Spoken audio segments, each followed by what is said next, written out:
I just got done watching one of my favorite videos from Y Combinator. It's from Peter Thiel, and the idea is that competition is for losers. And if you're a startup right now and you're struggling to grow and you might be worried that your competitors are eating your lunch or eating your profits, then I'm here to dissuade you and to show you a couple alternatives on how to start to build your own company, build your own category, and not worry about your competition. Because if you do worry about your competition, you're thinking about them all the time, and maybe you're thinking about creating some blog posts or some SEO to eat their lunch, you are always going to struggle to make a profit, aka grow your business. You are always going to be playing catch up, because every time your competitor makes a new feature, you feel this urge, this pressure to start making that feature as well so that you can compete with them.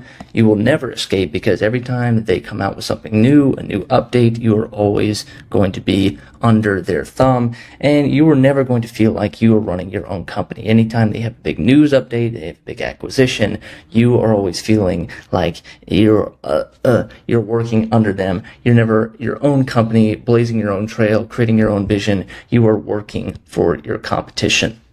So what is going on, guys? My name is Jordan P. Anderson. I run a launch studio with my co-founder, Doran McCormick.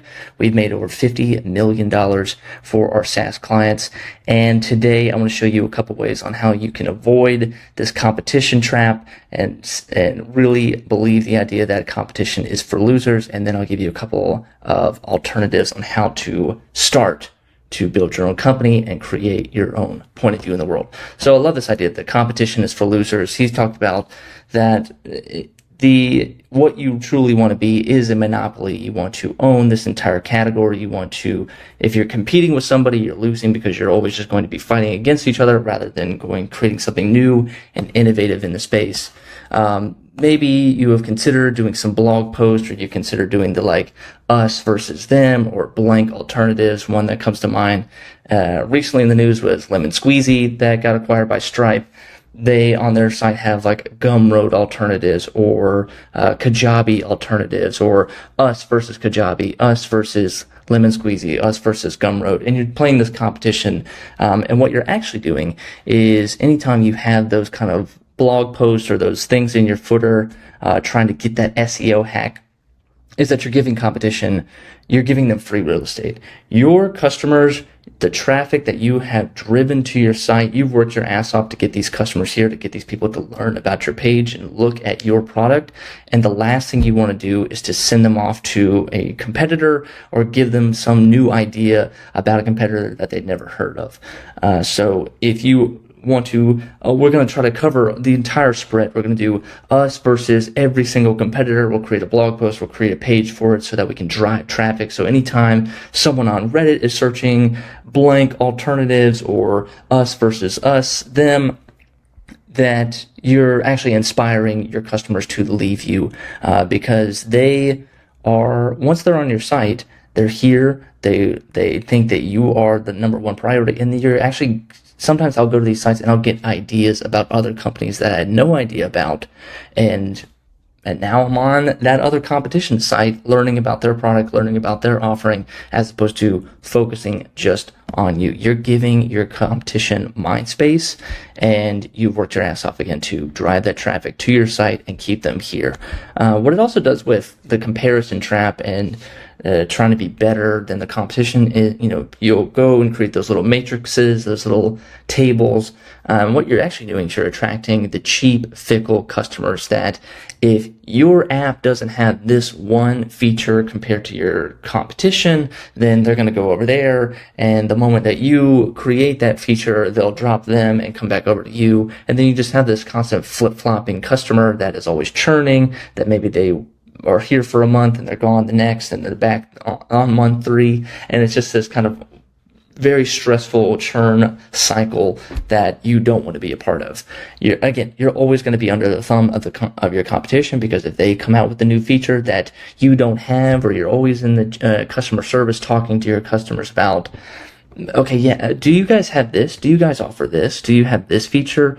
This competition has this feature. Why don't you guys have this? Or when are you guys going to come out with this? And you're always playing catch up. You're always like, we're working on that now. We almost have that ready, or you have that feature compared to your competitor, but it's a shittier version. It's a lightweight version, and because you're focused on something else, and it's even worse because now your customer's like, okay, well, they have the feature. Let me buy them. They use your app. They get the feature that they think they needed, and it's a lightweight, shitty version of it, and it pisses them off, and then they churn, and then they're never going to come back. And then that's the trap where you're just like, okay, all right, let me just make something for you. Here you go, put it on a platter, and it's not what it could be, or it's not your strong skill set at providing. And your customers, especially those cheap, fickle customers, don't care and will never come back. So this is one thought that I have down here. I wrote that, yes, competition may be doing something similar to you. They may have some of the same features that you have, but you should not be giving up that mind share.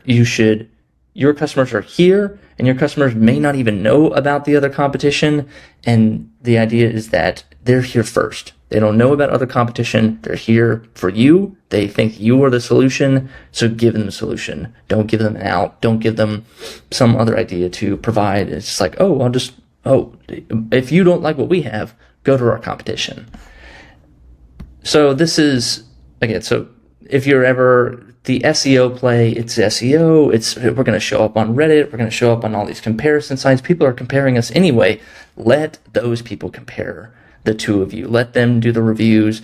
Don't create the pages. Don't do us versus them blank alternative pages, because it is a losing game. And just think, you're telling me that if you want to be consistent with this SEO strategy and that you want to create these blog posts and create these pages to compare you versus the competition, you alternatives, then are you telling me that every time a new company that comes out, that gets a little bit of traction, that is in your space, that has features similar to you, you're going to keep creating pages and pages and pages and pages of every single new competitor that comes out there? And then what deems that competition to be worthy? Like, is it just search traffic? Is it that you think that they're a bigger company than what they actually are? Is it that your customers are leaving for that competition?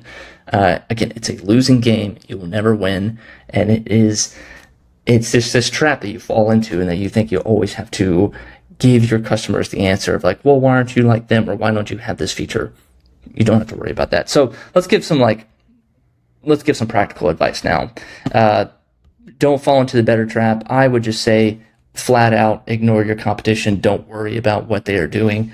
The only time that you should really consider your competition is when you're starting your company, and if you're going into a space saying, if there's no competition, that also means that there is no market for this. When I was coaching a lot of online course creators, they would say that, I don't want to go into this space because this is too crowded. This is a very crowded online course space. If I make an online course about this, that means there's 1,000 other course creators like this. And that may be true, but that also means that there are tens and hundreds of thousands of customers looking for that. Because if there's competitors, that means that it's a ripe market, that people are searching for this. There are customers there. If there were no competitors, that would mean that there are no customers for it, and that there's no potential for you to grow. The total addressable market for your business is very small because the entire category is very small. But that would be the only time that I would consider talking or thinking about competition. After that, it's you, and it's only you. Let me give you some practical advice, and all these lessons come from the 500K SaaS Launch Kit. You can get that down below. It's a link. Take the course. It's the first lesson that we talk about is positioning your company. You need to become a thought leader about the space that you're in. You are an expert. You are not a founder of a company. You are a thought leader in the space that you're going to create. You are going to create an entirely new category for the world that you want to live in. You're going to create a POV. This is our take on the world, our vision for the world. If your company was wiped out tomorrow, if you did not were not the CEO founder of your company tomorrow, you would still be talking about this problem. You would still be talking about this space. You would still be talking about this niche industry category that you're trying to build. You go on podcasts, you'd make YouTube videos, you'd make blog posts talking about this specific category. The company that you're running is simply the vehicle for you to execute this POV that you are envisioning. Then you need to build your own dictionary. And in the books, 22 Laws of Category Design and Snow Leopards, go look at the Category Pirates guys. They are great at this stuff. They talk about this as languaging. You need to create your own language. When they say languaging, they actually mean like go create entirely new words for this. I think you don't have to go that far to create like coin a new phrase, but you should start to use unique phrases and words to your category, not looking at your competition and saying like, okay, well, they say if it's Squarespace versus Framer, they say like drag and drop a web builder. We should say that too. You need to create your own way of talking about the world. This is some examples are like Salesforce's cloud computing. I'll say some of these words. Discover Weekly. When I say Discover Weekly, what company do you think of? Spotify.